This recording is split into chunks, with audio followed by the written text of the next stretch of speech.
You might have heard of Enamori, Alyson, and Carousel Casualties. These rising artists are only some of the names signed under Offshore Music, a label founded by Eraserheads frontman Ely Buendia. What's the story behind Ely's brainchild, and where has their search for refreshing Filipino sound taken them so far? Let's put on our day mix.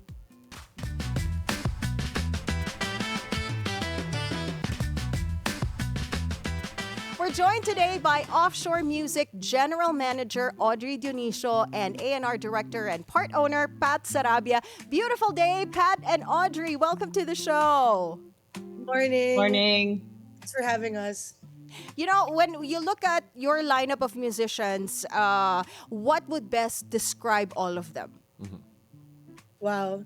I'd say they're diverse, creative, collaborative, innovative. I don't know. Only because they don't have one genre. Yeah. Most of our artists actually are a plethora of different genres. So yeah, I would say diverse would be the best, I think. Yeah, Pat, I want to ask you about this because it says here that I'm just looking at the very description on your own website, Offshore Music Philippines, that you champion raw, the real, the refreshingly original in Filipino music. When you talk about refreshingly original, what is originality na hindi fresh? I guess that's a break from the usual, and something that could inspire, and something that things, maybe music that makes you go, or something like that. Yeah. Gusto ko yung Audrey, ano ba yung na yan? No? Oo. Yeah. Audrey? Yeah. So well, it's hard to say because I think if I'm gonna speak for offshore like in itself, really original I would say is something that doesn't really go with the trend, Yeah, yeah. viral or what's uso, which is generally what our artists are usually all about. Like Right. we don't have artists in our roster that are, viral or doing the same genres as what's like hot on Yeah. the Billboard Top 100, so to speak. But I think that's what makes it refreshingly original because it's most often than not, when you listen to our artists' music, it's not something you hear every day, at least these days. So it's quite refreshing. It's ordinary and it's original because they write their songs themselves. And yeah, that's what I would say about that. Offshore Music is the brainchild of Ely Buendia. How did it come into being, Ely's vision in 2016? What was the spark that led him to launch this label? And what type of influence does he bring inside the record label, Offshore Music? Yeah, I think Pat can best answer the start. Okay, Pat. Well, the label was founded originally for one of Ellie's own side projects and bands called Apertel in 2016, and then as like we were getting more into the business of that, we decided to invite younger artists that we and just continued to support them, guide them, mentor them on their journey until that just kept snowballing really until today.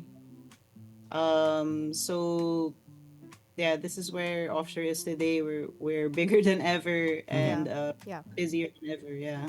Yeah, bigger than ever, busier than ever, Pat. And there's also that, that recent Caterpillar tribute album as well. How did that come about? Because it is a fresher take on some iconic hit, something that it could be creatively dangerous if done wrong, but then of course, done right, it's obviously going to be fantastic.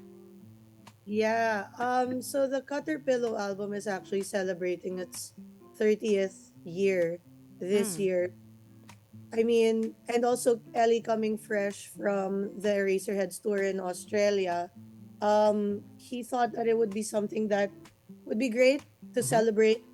And so Pat and the rest of the offshore team decided that, hey, maybe we should give our artists that platform Yeah. to Right. kind of pay tribute to it. And I mean, you asked earlier how Ellie would contribute to the artists from 2016 to now, and like Pat said, that it's more of a mentoring and a sharing. But Yeah. for this particular project, Ellie pretty much left the reins to the Mm. artists. He didn't have any like notes except like how would you interpret the song.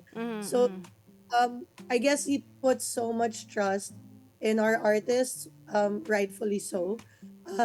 And they just went with it. They went with their creativity, their ideas, and thankfully it turned out to be really great. And as you said, it's really risky to go dive into a very famous album, Yes. Yes. Mm. very loyal fans. So it was risky, but it turned out.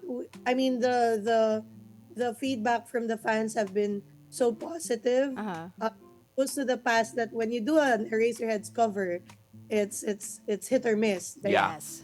you True. like it or you True. hate it. Uh huh. So far it's been great. Uh huh. The conception of this album was happening during the Heads tour. Mm-hmm. So I would bring some of the demos to the boys, the four guys, and have them listen to it and, oi, what do you think? What do you think? And they would make comments. So early on, the artists were still able to kind of hear the comments and make adjustments. So there's really some touch of the boys into this album. So it makes it really special. Is there a particular cover that blew you guys away? Oh, yeah. Ako personally, I enjoyed the cover of Super Proxy Mm. Mm. featuring Steph Aranas and Amateurish, only because Super Proxy's been covered so many times. It's a rock song featuring Francis M, very Yeah. iconic. Mm. But this band from Baguio and our artist Steph Aranas really took it took it far, but not too far, that you still hear the magic of the song. Right. So, but you guys have to listen to it. That's my favorite track. Pat. Yeah, I would agree with Audrey that the Super Proxy cover was definitely one of the most interesting and thoughtful covers. Yeah. But I also Mm. have to give a shout out to the Alyson cover of Wag Mo Nang Itanong. Yeah. Okay, Oh. you know what? I want to dive deep into this eventually, right after Okay. this. But of course, when we talk about offshore in general, syempre the music industry has changed a bit. Pat, this one's for you because let's be frank about it. Social media has changed the game in the way that music's almost promoted in general. You know, we always talk about not necessarily chasing what's viral, doing what's trending, because you know it's what makes you unique. But then, how does offshore manage in this changing landscape wherein it feels like everything has to be a hit or everything's almost engineered para sa social media? Um, well, we focus a lot on live performances, live gigs. Mm. I mean, we do have artists who enjoy social media. I don't Yeah. think social Yeah. media is bad. It's a tool and it's there and it's available Mm. for everyone. And we have some artists. I mean, naturally artists are, introverted, or they have their moods. That's what makes artists creative and expressive. Yeah. So we respect that if they are not into exposing so much of who they are, or rather pretending to be someone they're not. Because when you do follow trends, you're just sort of fitting into an expectation of Mm-hmm. what the general public would like to see from you, right? Mm. And Mm. we don't force that upon them. Like, we do have artists who are into that and they genuinely enjoy it. But so we really try to get the artists to promote if they're happy with just doing the gigs and having like maybe a cult following in their like niche music circles, then we've done our job. We as long as the artists are content, they're happy, they feel like they're doing the thing that they've wanted to do, then yeah. But if we have artists with bigger goals who want to achieve like maybe chart topping songs and stuff, we also help them work towards that. Yeah, Right, right. we're really open, and we encourage our artists to be very transparent with us with what where they want to go with their lives, Right, right. yeah. Speaking of social media, nandiyan na rin yung yung parang Yeah. algorithmic discovery. And sometimes, this traps yung users in a narrow musical loop. Parang ito lang yung selection that they're Yeah. exposed to. Especially TikTok, di ba? Ito lang yung mga music that the users are, again, exposed to. How did this change the way that you discover and promote artists? You know what? I had a conversation. Sorry, yeah. I had a conversation also with a musician friend of mine, and sabi niya there are some artists that would rather put their music out there on social media than to like have a particular label. So how did this change the way things are for offshore music? Did it change the way you discover artists? Yeah. Audrey, let's have you. Yeah, I would say so. I mean, TikTok really took off during the pandemic, I would Mm-mm. say. And that was actually the time that we were signing more artists than ever. Right. But it did change a lot only because, like you said, yeah, that it's so accessible. It's Mm, so yeah. um, and yeah, some artists do choose to go that route where they coined the term bedroom artists, where Mm. they write Mm, songs in the bedroom, they record it, they post it, and basically their whole career is in their bedroom, right? And that's not bad. There's actually a whole, slew of artists that done have done really well. But I think there's still some importance in joining a yes. label, share your music, because you're getting advice and mentoring from people that have been in the industry for quite a while Right. and have experience, and I guess the know-how on how to navigate your career or how to grow your music. Because sometimes, like with TikTok, I was just actually having this conversation how there's some sort of brain rot happening when you're Mm, doom scrolling. People's attention span is not as long. So, like, as a musician myself, when I come up with a body of work, let's say an album, there would only be one song that would be listened to Yeah. because right. that's the algorithm shares. And it's so sad because you're not able to kind of experience music anymore or enjoy it or connect with Right, it. right. Like, you can scroll and go to the next song, and Yeah. and that's like the downside of it. The upside is there's more access Yeah. to Yes, of more course. music. Like before tayo, I don't know, we would wait for our favorite song on the radio and press record on the Oh my cassette, and God, I used to do that. the timing of it, like, oh my gosh, I haven't heard this song in a while. Yes.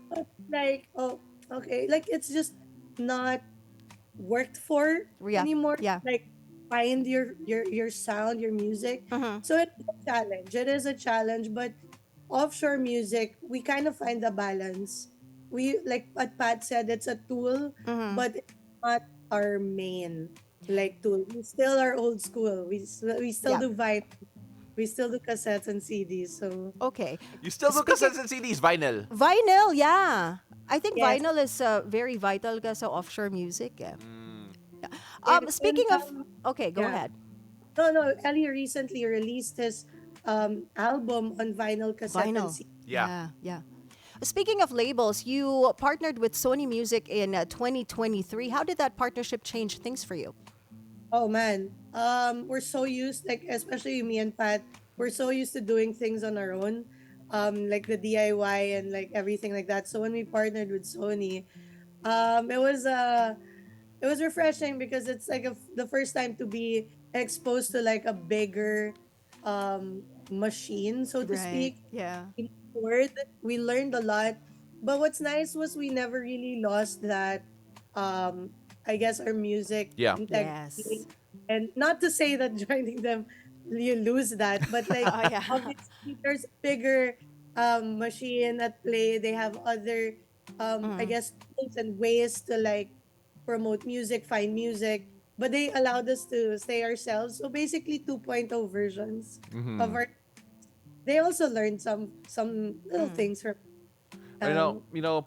On that note, actually, Pat, I have an interesting question because I remember just I was at a party recently Mm. that involved karaoke. It was a family friendly party, Okay. and then there would be the younger generation, mga Gen Z. Mm-hmm. Magkakaraoke sila, pero memorize lang nila 1 minute of the song because that's all they hear on TikTok. Oh.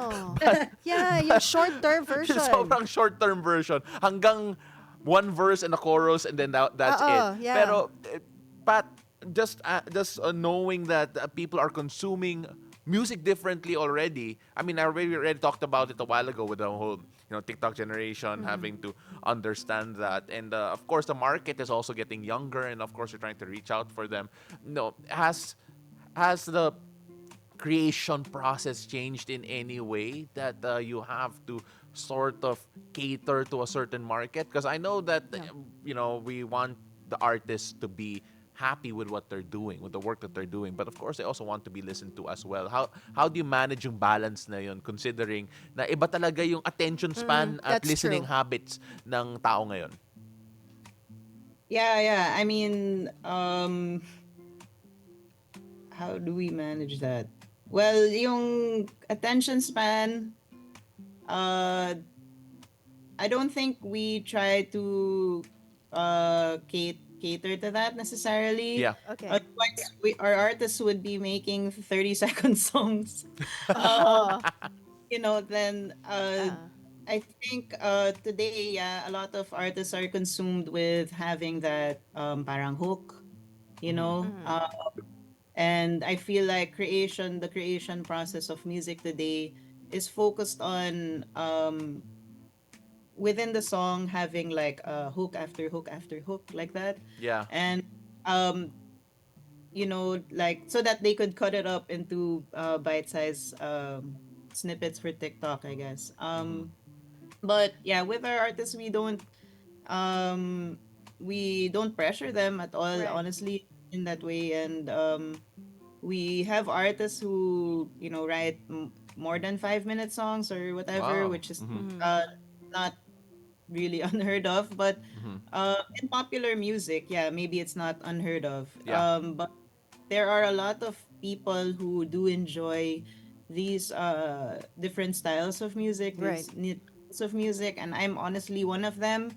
I don't have TikTok, you and I don't listen to Oh, sorry, that's my cat. I don't listen to Cats are okay. TikTok. Dogs Oh. as well. Don't listen to like TikTok music. So Mm. whatever TikTok music means. Mm. So I don't know. It's Uh-huh. to answer your question, I think we actually don't really cater to that. Yeah. Okay, you know, I love how offshore music is really championing OPM, refreshingly original Filipino music. But Pat and Audrey, where do you guys think OPM is headed in the Ooh. future? Wow, that's a loaded question. It's really hard. Like they always ask that. Mm, Um, where it's headed. But I would like to think on the global stage. I think um, people are more like um, open. I guess like before, language was always a barrier to music, but now it's like everyone speaks Korean because they're K-pop fans. yes. Feel like I see OPM like in the future, people singing in Tagalog, in Filipino, enjoying our genre of music. So yeah, I see it being on the global stage. Hopefully, if the government supports the art, Yeah. like the K-pop artists are supported by Korea, I think we'd be unstoppable. I think that's the missing key. Mm. Well, of course, we wish we had more time. Actually, mahaba na to eh. But then we wish we had more because I still have like a slew of questions. But we gotta wrap things up. Ladies, Yes. thank you so much for coming on over and bringing music into our morning. Refreshing. Refreshingly OPM. original Yes. music to our morning. So thank you so much for joining us on Beautiful Day. Offshore Music General Manager Audry, Dionisio, and A&R Director and part owner Pat Sarabia. Thanks for joining us today. Thank Thank you. you. Thank you so much.